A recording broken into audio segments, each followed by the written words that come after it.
Selamat pagi, selamat berjumpa di episode perdana Bincang Hukum Keadaan Darurat Fakultas Keamanan Nasional Universitas Pertahanan Republik Indonesia bersama saya Ilman Hadi dan rekan saya Agita Asbara Pratama Putri.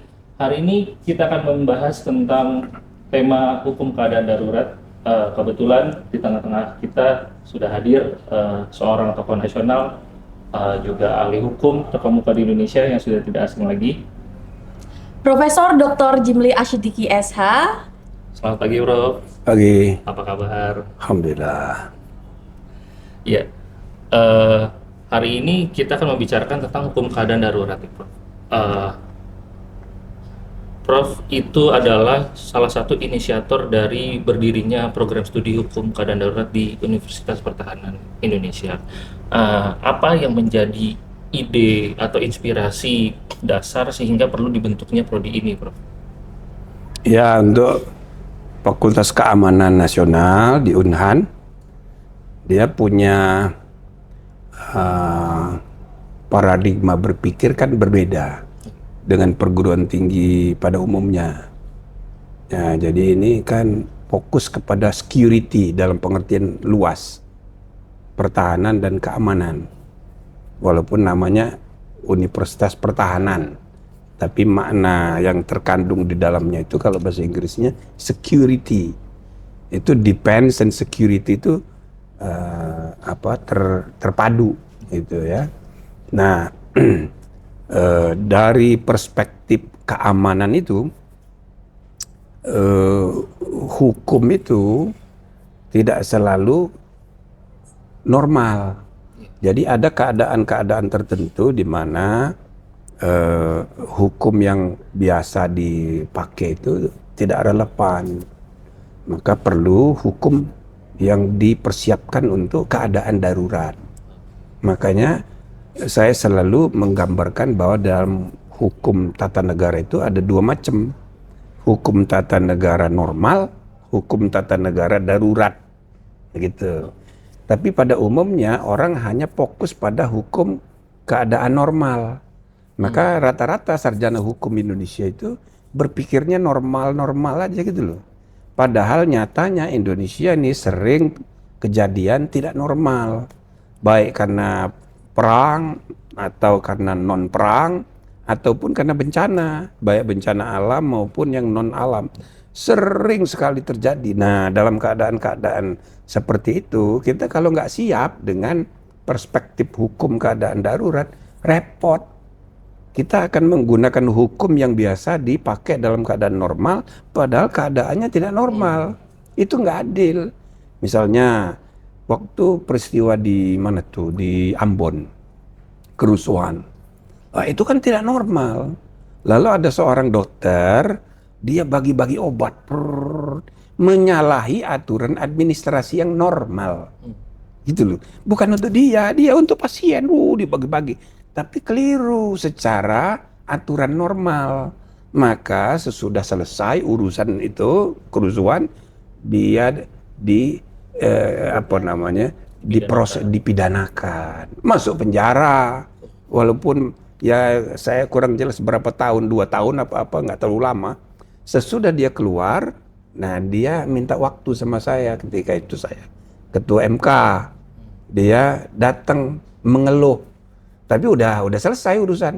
Ya saya bilang, saya kasih nasihat, ya sabar aja, itulah keadaan kita ini keliru ini. Anda ini tidak seharusnya di penjara, malah harusnya dikasih penghargaan. Nah, itu antara lain memberi inspirasi pada saya untuk, ini kita harus memberi pendidikan publik gitu. Nah, lebih lanjut lagi pada tahun 2007 ada undang-undang penanggulangan bencana tahun 2007. Nah, undang-undang itu saya baca. Nah, sambil saya baca saya lihat, tidak menggunakan perspektif keadaan darurat sebagaimana diatur di konstitusi. Nggak disebut, mengingat pasal 12 Undang-Undang Dasar. Nggak disebut. Saya bilang kenapa nggak disebut? Gitu loh. Jadi saya tanya itu pada tim pansusnya. Ya, mereka tidak melihatnya ini masalah keadaan darurat. Gitu loh. Keadaan normal normal bagaimana? Ini kan keadaan bencana. Itu adalah keadaan darurat sipil harusnya. Ya kan? Nah, tapi kuncinya adalah bahwa kebanyakan orang itu tidak menyadari bahwa itu penting, dan itu saya teringat seperti kasus yang di zamannya Pak Habibie, undang-undang penanggulangan bahaya, keadaan bahaya yang udah diketok palu, tapi di demo besar-besaran karena dianggap ini militerisme mau kembali lagi gitu loh. Akibatnya nggak jadi disahkan, padahal udah diketok palu oleh presiden. Nah sekarang sesudah tahun 2000 itu ada perubahan lagi undang-undang dasar. RUU yang sudah diketok palu tidak boleh lagi tidak disahkan. Kalaupun tidak ditandatangani presiden, dia harus diundangkan resmi sebagai undang-undang. Itu kasusnya gara-gara Pak Habibie tidak menandatangani undang-undang PKB. Nah, jadi kalau dipelajari kenapa itu? Karena orang trauma. Nah, atas dasar itulah kasus Ambon, kemudian kasus undang-undang yang sudah disahkan di DPR tidak ditandatangani oleh presiden. Kemudian yang ketiga, kasus undang-undang keadaan bencana tahun 2007 membuat saya berinisiatif menyusun buku. Jadilah buku judulnya Hukum Tata Negara Darurat. Nah, itu 2008 terbitnya. Ya kan? Nah, buku itu saya jadikan mata kuliah wajib di UI dan diikuti juga di beberapa perguruan tinggi, bahkan jadi mata kuliah khusus. Nah, di UI mata kuliah khusus. Kemudian saya perkenalkan juga, saya diminta guru besar kehormatan juga di Sekolah Tinggi Hukum Militer. Saya bikin juga situ mata kuliah Hukum Tata Negara Darurat. Nah, ketika Unhan meminta saya jadi guru besar kehormatan, ini saya selain memperkenalkan mata kuliah, ini bagus ini Pak, ini jadi prodi khusus. Nah, itu lebih bagus lagi saya bilang. Nah, maka jadilah prodi sendiri supaya para sarjana lulusan Unhan, ya lulusan fakultas keamanan khususnya, itu punya perspektif luas bahwa hukum itu ada hukum yang normal, ada hukum keadaan tidak normal. Tidak normal itu bisa macam-macam, bisa karena perang, non perang, bisa karena bencana alam, non alam, gitu loh. Yang non alam tuh kayak krisis moneter. Terus apalagi ini Donald Trump nih dengan perang tarif. Ini kan bukan bencana alam, tapi bencana karena kebijakan Donald Trump. Artinya ini karena manusia ini. Tapi kan menimbulkan bencana. Nah, dampak dari bencana itu nanti perlu ada anortodoksi dalam pembuatan hukum dan penegakan hukum. Nah, ini harus diatur. Perlu banyak orang yang ahli di bidang itu supaya kita bisa antisipasi. Nah, gitu kira-kira. Ya mudah-mudahan nanti lulusan dari Unhan, ya prodi KD ini itu bisa menyebarkan sumbangannya untuk memperbaiki keadaan kalau timbul keadaan darurat. Berarti intinya hukum itu ada sisi normalnya, jadi dua sisi ketika dia berlaku dalam keadaan normal dan keadaan yang tidak normal. Yeah. Baik, mungkin kan karena tadi sudah Prof Bah juga kan, nama keadaan darurat itu kan sangat awam Prof, bahkan di dalam insan hukum sendiri itu kan kurang didengar gitu. Keadaan darurat ini apa sih, keadaan bahaya itu apa sih. Nah mungkin Prof bisa menjelaskan Prof kepada kami apa sih hukum keadaan darurat itu, dan sebenarnya hukum keadaan darurat itu masuk di dalam ruang lingkup hukum mana gitu Prof, supaya kita jadi kalau di Undang-Undang Dasar itu istilahnya keadaan bahaya. Betul. Pasal 12. Siap. Presiden menetapkan keadaan bahaya. Syarat-syarat dan akibat hukumnya keadaan bahaya diatur dalam undang-undang. Kan begitu. Jadi syaratnya apa saja, akibat hukumnya apa saja, keadaan bahaya itu. Nah, di Undang-Undang 23 tahun 59 yang awalnya itu Perpu, itu digunakan istilah darurat. Nah, untuk menjabarkan pengertian bahaya itu, ya kan, ancaman bahaya, nah, itu menghasilkan keadaan darurat, ya kan? Darurat karena perang, darurat militer.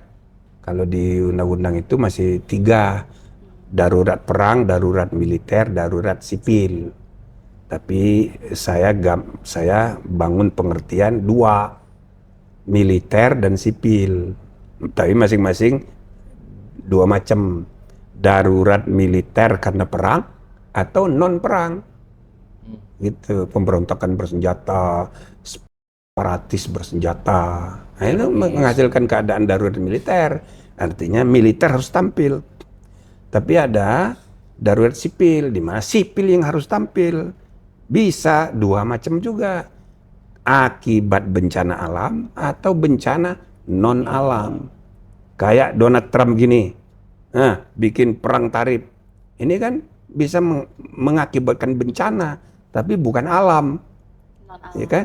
Karena kelakuan manusia, karena kelakuan Donald Trump. Gitu. Jadi itu kita namakan bencana darurat sipil non alam. Nah, jadi istilah darurat itu terkait dengan ancaman bahaya. Ancaman bahaya yang datang menimbulkan keadaan, ya kan? Jadi ada compelling need untuk berbuat sesuatu, ya kan? Untuk menghadapi ancaman bahaya yang datang itu, gitu loh. Nah, jadi keadaan darurat, emergency sama dengan keadaan bahaya itu, gitu kira-kira. Baik. Ini kan tadi Prof sudah sebutkan ya tentang Perpu 23 tahun 59 itu sebagai peraturan dasarnya untuk penanggulangan keadaan bahaya di Indonesia. Yang masih berlaku secara de jure meskipun isinya sudah jauh ketinggalan zaman. Itu secara teori hukum penerapannya, mekanisme penerapannya keadaan darurat itu yang berlaku di Indonesia itu seperti apa sih Prof? Termasuk pencabutannya, dan kalau di negara lain itu sama nggak dengan yang di Indonesia gitu? Ya, ada prinsip yang berlaku umum, tapi ada juga berbeda sesuai dengan sejarah masing-masing. Misalnya kan dibilang di Konstitusi pasal 12, syarat-syarat keadaan bahaya dan akibat hukumnya keadaan bahaya diatur dalam undang-undang. Jadi mesti diatur. Misalnya apa syarat-syarat untuk diberlakukannya keadaan darurat itu. Dan kalau sudah memenuhi syarat, bagaimana pemberlakuannya itu? Apakah cukup misal ya, di Undang-Undang Penanggulangan Bencana, itu diatur kalau bencananya itu terjadi di kabupaten, maka bupati yang membuat deklarasi. Kalau terjadi antar beberapa kabupaten, maka gubernur. Kalau antar provinsi, baru presiden. Nah, ini untuk NKRI kurang tepat. NKRI itu negara kesatuan, jadi satu kesatuan hukum. Harusnya yang membuat deklarasi itu kepala negara, karena badan hukum negara kita cuma satu. Beda dengan di Amerika. Di Amerika itu negara federal, badan hukumnya masing-masing negara bagian, sehingga gubernur negara bagian ada kewenangan untuk membuat deklarasi, gitu loh, karena dia badan hukum sendiri-sendiri. Tapi di Amerika pun sampai paling bawah itu tingkatnya gubernur, nggak ada yang namanya wali kota, camat membuat. Nah, kita di Undang-Undang Penanggulangan Bencana itu bertingkat, 3 tingkat. Jadi itu salah. Jadi itu antara lain membuat saya, wah, ngaco ini. Karena deklarasi kepala negara itu dibutuhkan untuk mengubah karakter hukum. Hukum normal, ya kan, boleh dilanggar oleh tindakan abnormal. Nah, supaya ini sah dilanggar, ya harus kepala negara yang mendeklarasikannya. Nggak boleh bupati, yang benar aja, gitu loh. Kalau bupati itu kan hanya pengumuman doang. Kalau pengumuman berarti tidak mengubah karakter hukum, karena kita negara hukum. Maka untuk mengubah karakter hukum hukum yang normal itu boleh disimpangi, hak asasi manusia tertentu bisa ditangguhkan, gitu-gitu loh. Iya. Ya kan? Hak sipil masyarakatnya Hak juga sipil yang tadinya misalnya waktu COVID, Iya. Jumatan orang digebukin sama polisi, nggak boleh Jumatan. Lah itu kan melanggar HAM. Tapi karena ini keadaan darurat, ya boleh. Salus populis suprema lex esto. Keselamatan warga itu harus diutamakan. Orang mau pergi ke gereja, digebukin sama polisi. Itu nggak benar itu. Ya kan? Nah, tapi ini kan harus diatur dulu bahwa ini keadaannya dideklarasikan resmi sebagai keadaan darurat. COVID kemarin apakah sudah dideklarasikan sebagai keadaan darurat? Tidak. Jadi keadaannya normal juga. Maka para petugas yang gebukin orang mau pergi ke gereja hari Minggu, pergi ke masjid hari Jumat, itu melanggar HAM itu. Tapi akal sehat manusia, ya kan? Karena itu tadi prinsip dasarnya, ya keselamatan warga akhirnya adalah ya hukum yang paling tinggi. Karena pikirannya kayak begitu jadi pragmatis, ya udah biarin aja deh, gitu, nggak dipersoalkan. Padahal keliru, nggak boleh. Nah, untuk mengubah karakter hukum harus kepala negara, nggak boleh bupati, nggak boleh gubernur, karena kita ini negara kesatuan, gitu loh. Nah, ini termasuk tata cara, syarat-syarat, tata cara pemberlakuan, berapa lama waktunya, itu harus diatur. Di negara-negara lain rata-rata 3 bulan, tapi bisa diperpanjang. Nah, kita ini belum ada itu aturan mengenai waktu, sehingga bisa molor kemana-mana, bisa bertahun-tahun. Kayak misalnya operasi DOM di Aceh, itu berapa tahun itu nggak selesai-selesai kan. Nah, jadi memang harus dibatasi. Nah, itu diaturnya di undang-undang, termasuk akibat hukumnya apa aja. Kalau misalnya kayak di Amerika misalnya, termasuk hak asasi manusia di Amerika itu trespassing, masuk rumah orang tanpa izin. Makanya di Amerika itu rumah-rumah orang di desa-desa, di county itu nggak ada yang pakai kunci, nggak dikunci, karena sudah jadi kebiasaan orang nggak boleh masuk rumah orang lain tanpa izin. Itu loh. Petugas polisi pun nggak boleh masuk rumah orang tanpa izin. Bukan rumah dia, itu namanya larangan trespassing. Tapi kalau ada keadaan darurat, polisi masuk kamar mandi orang seenaknya aja, karena keadaan darurat. Nah, itu dibolehkan, gitu loh. Padahal itu hak asasi, hak warga negara, diatur larangan trespassing. Itu serius di Amerika. Nah, jadi pemberlakuan resmi itu penting, gitu. Cuma kalau di Amerika boleh oleh presiden, boleh oleh gubernur, gitu. Berarti intinya tetap harus yang pertama dideklarasikannya dulu itu, Pak. Ada deklarasi resmi Dan ditentukan jangka waktunya. jangka waktunya. Nah, ini harus diatur ketat di undang-undang. Ini masalahnya undang-undangnya itu yang ada itu sudah ketinggalan zaman tahun 59. Baik, Prof. Nah, berbicara Gitu. soal instrumen hukum yang Perpu 23 tahun 59 itu, Prof. Nah, tentang penanggulangan keadaan bahaya, itu kan Perpu tersebut, Prof, dibuat pada masa demokrasi terpimpin, Prof. Sedangkan sekarang itu kan sudah kurang cocok dengan kondisi demokrasi Indonesia saat ini gitu, Prof. Nah, apakah Bukan kurang cocok, kamu halus banget. Siap, Prof. Tidak cocok. Iya. Kalau kurang itu masih ada cocok-cocoknya dikit. Siap, Prof. Nah, berbicara soal hal tersebut, Prof, menghadapi tantangan yang semakin kompleks gitu, Prof. Kan hukum itu kan juga bergerak secara dinamis, Prof. Nah, apakah pernah ada gitu upaya pembaruan dalam peraturan untuk keadaan darurat itu sendiri, Prof? Ya sudah, sering saya ceritakan itu. Waktu awal reformasi tahun 99, kan sudah ada dibikin undang-undang PKB. Undang-undang penanggulangan keadaan bahaya. Persis kayak gitu bunyi undang-undangnya. Di DPR udah sepakat, ketok palu. Sudah diketok palu, disampaikan kepada presiden. Demonya besar-besaran. Tahun 89, 99 kan demo itu masih pekerjaan rutin. Kalau mahasiswa nggak demo, bukan mahasiswa namanya. Termasuk kalau zaman itu Unhan sudah ada, kira-kira mahasiswa Unhan juga ikut demo. Nggak dibolehin ya, Prof? Ya diam-diam ya nggak pakai baju. Nah jadi demonya besar-besaran.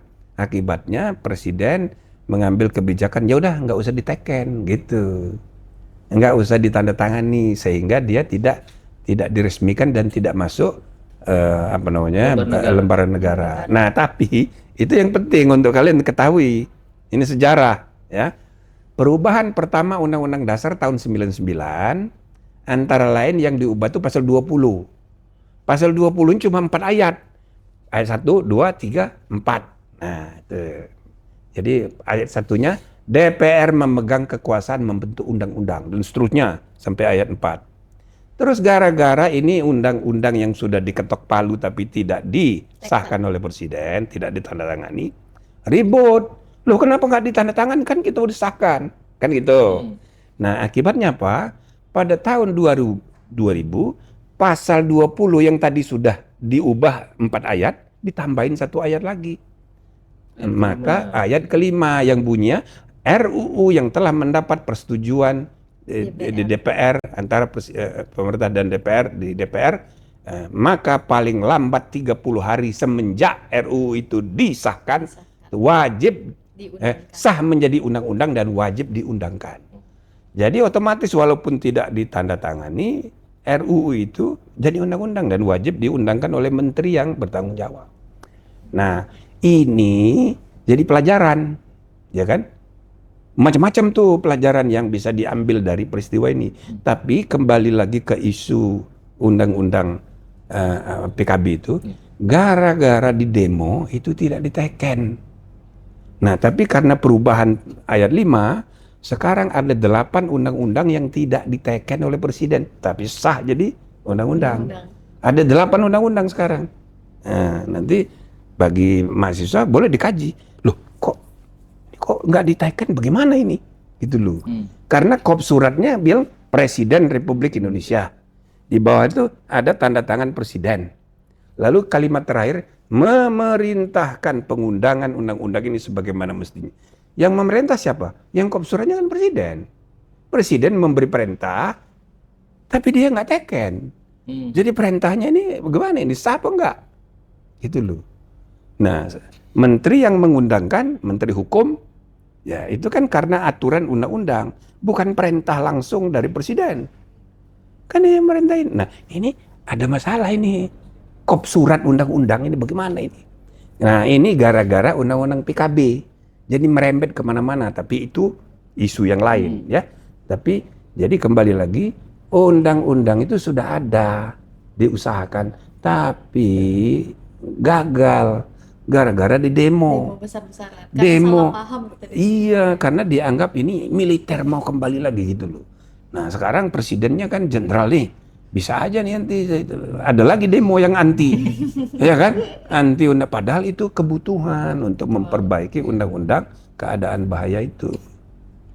Karena sepengetahuan kami Perpu 23 tahun 59 itu, Prof, dia tidak ada mekanisme check and balance antara Perpu aslinya Perpu, iya, Perpu. Tapi sesudah disetujui itu. Tidak ada mekanisme check and balance antara legislatif dengan pemerintah, lalu juga tidak ada ketentuan tentang jangka waktu pemberlakuan kedaruratannya juga di dalamnya. Maka karena dibatalkannya RUU PKB yang tahun 99 itu, malah kita akhirnya masih tetap menggunakan peraturan yang otoriter seperti yang itu. lama, iya. Lama tahun 59. Dan ada Perdana Menteri. Oh iya. Dan Panglima TNI nggak ada. Nggak ada, adanya staf. Iya, kepala staf. Angkatan bersenjatanya. Ya gitu. Jadi udah ketinggalan sekali. Nah, jadi kita harus membangun kesadaran di antara politikus, civil society untuk memahami bahwa kebutuhan konstitusional untuk mengatur keadaan darurat itu seluruh dunia ada. Di Amerika ada, di Inggris ada, Prancis ada.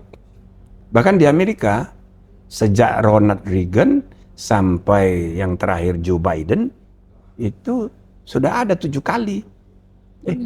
Bukan 7 kali, ada 17 kali pemberlakuan keadaan darurat di Amerika.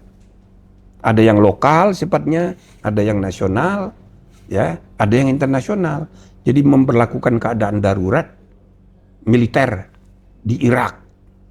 Itu pemberlakuan keadaan darurat juga. Sehingga aparat militer bisa menyimpang dari aturan normal gitu loh. Misalnya menggunakan anggaran tanpa di verifikasi oleh BPK misalnya gitu loh. Menyimpang karena dia sah karena sudah diberlakukan dalam keadaan darurat. Tapi ada juga yang kecil-kecil kayak misalnya ada orang gila menembak anak-anak sekolahan, berapa orang mati. Itu diberlakukan keadaan darurat setempat di kecamatan atau di county. Nah itu sering di Amerika. Jadi ini sesuatu yang lazim. Makanya perlu diatur supaya jangan menyimpang gitu loh. Nah kalau tidak, karena kita ini jadi takut, trauma, maka semua undang-undang yang lahir mengatur mengenai keadaan darurat, termasuk undang-undang tahun 2007 penanggulangan keadaan bencana, itu nggak ada mengingat pasal 12-nya nggak ada. Undang-undang karantina kesehatan itu nggak ada. Nggak ada pintu masuk di pasal 12. Nah bahkan COVID-19 gitu kan, itu siapa namanya, Donald Trump mengumumkan resmi keadaan darurat. Pak Jokowi, ini bencana nasional, hanya begitu aja. Jadi tidak dikaitkan dengan keadaan darurat sebagaimana dimaksud dalam undang-undang. Keadaan bahaya. Gitu loh, karena trauma itu.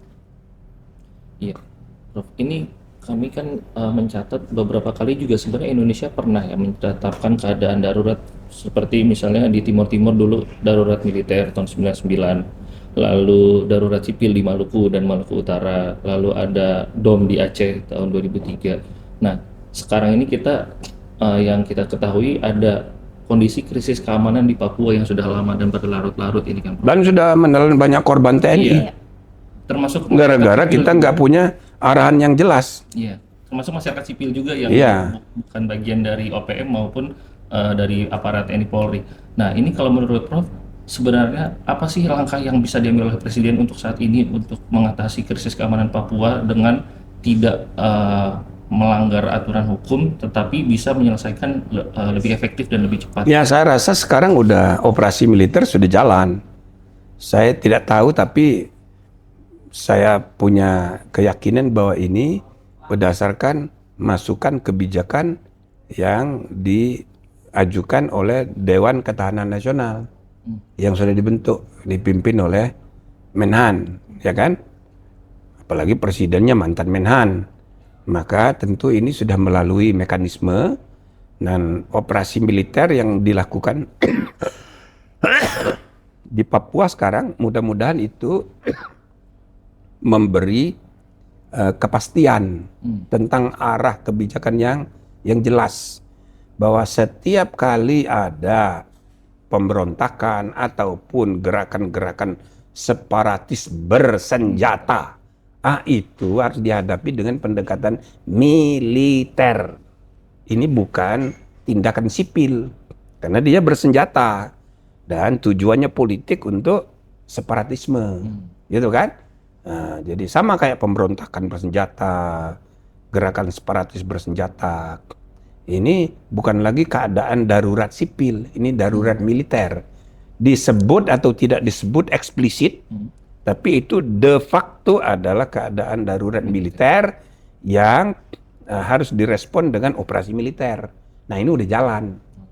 Ya bisa saja itu tidak digembar-gemburkan gitu, tapi secara de facto itu adalah sudah merupakan pemberlakuan keadaan darurat militer non-perang. Ya kan? Ya mudah-mudahan sukses, apalagi sekarang makin jelas ini ada proxy war. Ya kan? Gara-gara Indonesia ikut BRIC, kelompok sana tuh ngomel-ngomel, dia proxy, dia nggak kelihatan, tapi dia panas-panasi orang. Ya kan, dikasih duit sana duit sini gitu. Nah, jadi PG yang nggak pernah gitu ngeritik Papua ngomong itu kan. Kalau Vanuatu udah sering, itu PG sudah mulai ngomong gitu. pejabat PG. Nah, jadi hati-hati, ini bukan gatuk-gatuk ya, tapi harus kita jeli. Ini bisa jadi proxy war. Karena yang namanya seperti Donald Trump gitu loh ya. Itu kan kasar mainnya. Kita mau negosiasi untuk tarif dari 32%, maksudnya supaya diturunin. Dinaikin 47%. Sialan betul itu. Jadi mainnya kasar. Nah, jadi semua ini proxy war ini. Nah, tapi coba belum pernah terjadi Rusia ikut-ikutan. Jadi Rusia resmi ya membocorkan rahasia temuan intelligence bahwa di Papua ada kelompok bersenjata yang dibantu, dibiayai ya, peralatan dan juga oleh negara tetangga, nggak disebutnya. Negara mana nggak disebutnya. Tapi dia membocorkan dari Moskow, jauh banget. Nah, jadi kira-kira nih dalam peta global, Rusia ini mau menarik kita, gitu loh. Karena Indonesia dipuji-puji juga oleh Rusia. Ini karena Indonesia masuk BRIC, maka peranan Indonesia itu sangat menentukan suksesnya BRIC di masa depan. Kita dipuji-puji, ya kan? Nah, hati-hati. Jadi berarti dia tahu laporan intelligence itu dimanfaatkan untuk menarik simpati. Nah, Indonesia memberi pernyataan mau merukunkan India dan Pakistan. Tapi dibaca oleh orang India, ini kok memihak Pakistan. Maka Menteri India bilang, sebaiknya negara-negara Asia Tenggara jangan ikut-ikutan. Jadi dia maksudnya itu menyentil Indonesia. Indonesia jangan ikut-ikutan. Terus Presiden Kadyrov, kepala negara bagian di Rusia, ya, chatnya itu terang-terangan mengumumkan sikapnya, mendukung Indonesia, gitu loh. Dari saywar dari Indonesia itu orangnya cinta damai, maksudnya dia yang membela kita. Kadyrov, gitu. Nah, bayangkan kita kan nggak menyangka itu orang Rusia bahkan chatnya kok mau bantu-bantu kita, gitu loh. Ya tentu dia kan ada kepentingannya, menarik Indonesia. Nah, sebaliknya orang Amerika, ya kan, AUKUS, Amerika, Australia, ini kan dia sebel kita ikut BRICS, maka dipanas-panasinya. Masuk akal. Apa yang dilaporkan oleh intelligence Rusia. Nah, inilah namanya proxy war. Nah, harus dihadapi tegas oleh kita. Ini operasi militer. Ini adalah wilayah kedaulatan Republik Indonesia. Australia, PG, PNG nggak boleh ikut campur. Dia juga melakukan hal yang sama kalau menyangkut wilayah kedaulatan dia. Nah, gitu kira-kira. Nah, inilah yang harus dibaca dengan pendekatan hukum keadaan darurat. Jangan hukum normal. Kalau hukum normal nggak kena. Gitulah ya. Karena gitu mungkin ada silakan mahasiswa. Oh ya, mungkin dari penjelasan yang luar biasa dari Profesor Jimli, silakan rekan-rekan apabila ada pertanyaan. Ada yang ingin ditanyakan? Nah, silakan. Izin, Prof. Ya. Kalau saya nggak bertanya sih, Prof. Pertama, Mau protes? Apa? saya izin memberikan pendapat juga. Boleh. Pertama, Prof izin perkenalkan diri. Kami Jendrit Umuri dari Prodi Damai dan Resolusi Konflik. Pertama, Prof, ini merupakan perjumpaan ketiga saya dengan Prof karena pertama kali saya ketemu di UI karena saya bagian dari Permahi, Perhimpunan Mahasiswa Hukum Indonesia. Yang kedua 2017 ketemu Prof di Pusdik Pancasila dan Konstitusi karena saya salah satu alumni debat konstitusi MK, Prof, dari Universitas Patimura. Lanjut, Prof, yang ingin saya pertegas di sini adalah saya tertarik dengan statement dari Prof tadi bahwasanya karena dengan adanya Undang-Undang 23 tahun 59 yang sudah tidak sangat relevan lagi, Sehingga memang diperlukan politik hukum yang baik daripada pemerintah, kita harus punya politik hukum yang baik supaya tidak lagi terjadi kekosongan. Karena apa? Memang kasus COVID kemarin itu sudah menjadi salah satu contoh yang paling nyata bagi kita untuk belajar bahwasanya ketiadaan atau kekosongan hukum itu, instrumennya tidak ada, menjadi prosesnya menjadi kacau balau.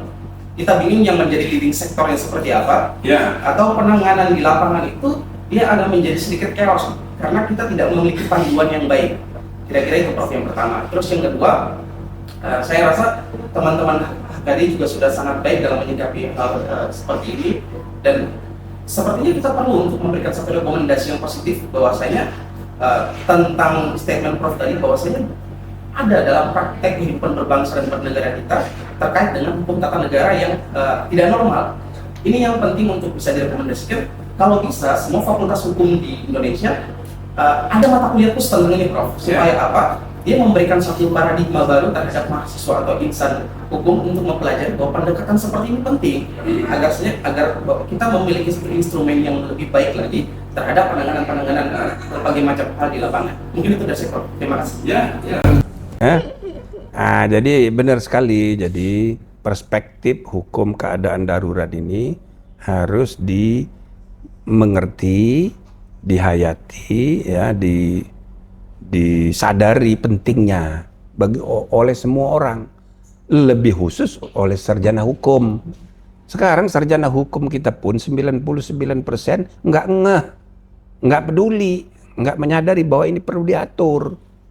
Karena dipikirnya harus normal, yang menyimpang itu salah. Oh, nggak begitu. Ada keadaan-keadaan yang memang kita harus unorthodoxy in legislation, in regulating, dan juga dalam penegakan hukum. Membuat hukum dan menegakkan hukumnya harus sesuai dengan pertimbangan keadaan. Nah, hukum tata negara darurat itu induknya. Tapi semua bidang hukum, ya, itu ada aspek-aspek kedaruratan. Misalnya di bidang hukum pidana, di bidang perdata, ada yang namanya force majeure, ya kan, dalam kontrak. Itu kalau ada force majeure, itu apa akibat hukumnya.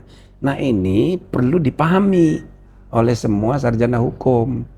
Nah, tapi induknya hukum tata negara, konstitusi, induk dari sistem kedaruratan itu. Nah, pintu masuknya pasal 12. Tapi jabarannya sampai ke tingkat operasional, termasuk di bidang bisnis, semua kontrak-kontrak bisnis yang baik harus mempertimbangkan, ya, pasal mengenai keadaan force majeure itu. Force majeure terjadi karena keadaan darurat. Nah, gitu loh. Ya, jadi benar itu. Saya sarankan paling tidak mata kuliah ini di semua fakultas hukum seluruh Indonesia diadakan. Nggak usah dulu prodi, biar aja dulu di Unhan sebagai pilot proyek. Kalau Unhan ya sudah seharusnya, karena perspektifnya untuk keamanan yang lebih luas, ya. Oke, gitu.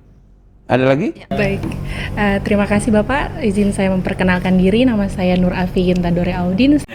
Bapak, saya berasal dari kepulauan yang sangat jauh dekat dari negara Filipina, yaitu Kabupaten Kepulauan Sangihe. Jadi Bapak, menurut pandangan Bapak sendiri untuk hukum keadaan darurat ini di 5 tahun ke depan, reduksinya itu seperti apa Bapak? Berpengaruh mungkin dalam keamanan nasional ataupun bakal ada kontribusi untuk internasional sendiri. Terima kasih. Ya, saya rasa kita harus antisipasi berbagai kemungkinan perubahan. Makanya kita perlu banyak, ya, ahli, ya kan, untuk membantu di semua sektor, semua bidang, bukan hanya untuk pertahanan dan keamanan, tapi juga untuk praktek di dunia hukum pada umumnya, di pengadilan, di dunia pengacara, di dunia bisnis, di dunia hukum pidana dan lain-lain sebagainya. Jadi tren dunia sekarang ini nggak baik-baik aja. Ada perang tarif, ini kayak Great Depression tahun 30-an menuju abad Perang Dunia Kedua. Sebelum Perang Dunia Kedua itu ada Great Depression, depresi global. Ya, kayak krisis ekonomi global gitu loh. Nah, maka terjadilah Perang Dunia Kedua yang dalam sejarah umat manusia menimbulkan korban kematian manusia paling banyak dalam sejarah. Itu. Dan juga sesudah Perang Dunia Kedua, perubahannya dasar. Bikin PBB ke semua negara merdeka di Asia dan di Afrika, macam-macam. Nah, ini sekarang ini saya bayangkan di pertengahan abad ke-21 ini bisa kejadian lagi Perang Dunia Ketiga. Nah, yang gawatnya kalau dulu bom atom cuma 2. Sekarang ini 9 negara punya hulu ledak nuklir. Nuklir itu 1000 kali lebih dahsyat dari bom atom Hiroshima Nagasaki itu. Dan jumlah hulu ledakan sudah ribuan. Yang paling banyak Rusia, Amerika. Nah, 9 negara ini, India sama Pakistan udah mulai terlibat. Ini bagaimana ini? Ini sudah saling mengancam mau menggunakan bom nuklir. Nah, jadi masalah bom nuklir ini, mass destruction, itu akibatnya orang yang nggak tahu menahu, rakyat biasa ya ikut jadi korban. Bahkan lingkungan hidup, alam tumbuh-tumbuhan hancur rusak semua. Nah, jadi ini bahaya sekali kalau terjadi. Nah, tanda-tandanya ini sudah banyak sekali. Ukraina kayak begitu, Gaza nggak beres-beres. Jadi ini menakutkan ini. Nah, dampaknya ke ekonomi juga. Ya, ini mau bikin BRIC, yang ini tersinggung kelompok ini, lalu manas-manasi kayak di Papua tadi, ya kan? Lalu dia bikin perang tarif. Jadi kayaknya seperti kejadian pertengahan abad 20. Gitu loh. Waktu Great Depression itu. Nah, ini harus diantisipasi dampaknya ke dalam negeri. Coba misalnya PHK di mana-mana. Ya kan? Walaupun sudah dibikin satgas PHK, tapi ini kan objektif. Kalau ekspor berkurang, yang paling kena itu sektor yang padat karya, yang paling kena itu. Nah, akibatnya pemerintah kan niatnya mau bikin lapangan kerja 19 juta per tahun. Niatnya 19 juta per tahun. Tapi nanti akibatnya bukan lapangan kerja yang terjadi. Yang 19 juta itu PHK. 19 juta PHK per tahun, lah kan kebalik. Nah, ini akan menciptakan masalah yang kira-kira bisa kejadian lagi seperti dulu 98. Nah, jadi kita harus antisipasi, jangan terjadi. Jangan bicara normal-normal. Ada banyak sekali contoh pemerintahan yang terpilih secara demokratis dalam waktu yang tidak begitu lama terpaksa bubar. Misalnya Bangladesh, Hasina, terpilih, hebat dia. Mayoritas suara memilih dia. Tapi dalam waktu hanya berapa bulan, terpaksa melarikan diri. Yang paling pendek itu Soeharto. Sebelum Soeharto ada Peru satu kali lagi. Cuma 2 bulan. Pak Harto itu 97 dipilih, 98. 1 tahun. Berapa bulan? Cuma 6 bulan apa? Ya kan? Nah, jadi kita mesti antisipasi supaya jangan lagi terjadi sesuatu yang kita nggak siap. Nah, maka pengetahuan sarjana hukum tentang keadaan darurat dan cara mengelola keadaan darurat sesuai dengan aturan hukum berlaku internasional, ya. Jadi keadaan darurat itu untuk diketahui itu dipantau oleh PBB. Di PBB itu ada special rapporteur tentang state of emergency. Maksudnya state of emergency itu dipantau oleh PBB untuk memastikan pemberlakuan keadaan darurat itu sesuai dengan aturan konstitusi, sesuai dengan prinsip-prinsip internasional. Jangan keadaan darurat itu disalahgunakan oleh penguasa setempat. Nah, jadi itu penting sekali. Nah, maka di konstitusi kita sudah diatur. Maka mudah-mudahan semakin banyak yang mengerti masalah ini, ya aturan-aturan operasional itu disediakan, disiapkan. Termasuk juga menyadarkan publik yang luas. Jangan salah paham dia dikira mau militerisme. Enggak, ini seluruh dunia kayak gitu. Di Perancis ada, di Jerman ada juga. Semua negara modern itu ada pemberlakuan keadaan-keadaan yang disebut emergency law, ya. Berarti kita kan harus waspada karena keadaan geopolitik dan geoekonomi saat ini kan bisa dibilang tidak jauh beda dengan keadaan sebelum pecahnya Perang Dunia yang kedua gitu. Ya, jangan lagi terjadi kita tidak siap. Ya, mudah-mudahan tidak. Tapi kan tidak cukup berdoa, mudah-mudahan melulu kita ini. Mungkin setelah membahas hukum keadaan darurat nih, jadi ya itu bisa menjadi insight ya buat kami terutama para insan hukum sebelum ke masyarakat awam, karena kan insan hukum aja banyak yang awam gitu dengan keadaan darurat ini, apalagi dengan masyarakat awam. Izin Prof supaya berkenan untuk memberikan closing statement Prof terkait dengan pembahasan kita hari ini. Ya, saya berharap mudah-mudahan pembicaraan kita ini bisa disebarluaskan bukan hanya di internal mahasiswa Unhan, khususnya prodi HKD, tapi juga seluruh mahasiswa dan bahkan semua mahasiswa hukum di tanah air, untuk memberi inspirasi kepada semua fakultas hukum untuk juga memperhatikan pentingnya mata kuliah hukum keadaan darurat atau hukum tata negara dulu sebagai induknya. Dan dengan begitu kita berharap generasi sarjana hukum masa depan itu bisa berpartisipasi untuk memastikan bangsa kita siap untuk menghadapi segala kemungkinan yang terjadi di masa depan. Begitu aja, terima kasih. Selamat semuanya. Terima kasih banyak Prof atas kesediaannya untuk berbagi dengan tentang hukum keadaan darurat. Baik keadaan Kemudian diskusi dan tanya jawab kita bersama dengan Profesor Dr. Jimli Asidiki SH di Bincang Hukum Keadaan Darurat Fakultas Keamanan Nasional Universitas Pertahanan Republik Indonesia dengan saya Ilman Hadi dan rekan saya Agita Asmara Pratama Putri. Terima kasih dan selamat berjumpa kembali.